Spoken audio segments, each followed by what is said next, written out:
ng 20x sin x sin 5x squared minus 3 dx. So mag-iusab ganyan katulad ng ginawa natin kanina. So maglalet u, which is yung 5x squared. So ganito sa paglet kasi meron kang pero wag na.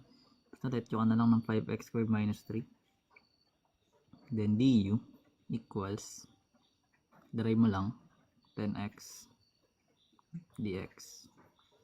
Then divide lang both by 10x para makuha mo yung dx. So yung dx, that is du over 10x. Then plug mo na siya dito sa original. So magkakaroon ka ng integral ng 20x sin yung 5x squared, that is u.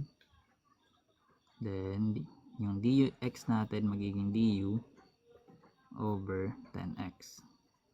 So puro yung multiplication guys. So itong 10x tsaka 20x pwede ma-simplify. So 20x divide 10x, that is 2, diba? So rewrite natin siya as integral ng 2 sin u du. Then labas lang natin yung 2 sa integral sign. So may sin u du. Then integrate mo na. So galing dito, then nag-integrate ka, hindi magiging negative cosine.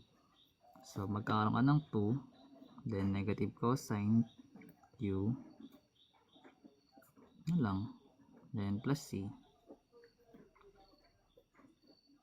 So positive times negative is negative. So cosine, ito natin huwag kakalimutan, u plus c. Pero meron tayong u doon, babalik natin sa original na algebraic. So magkakaroon ka negative 2 cosine, yung u is 5x squared minus 3, then plus c. Ito yung maging sagot.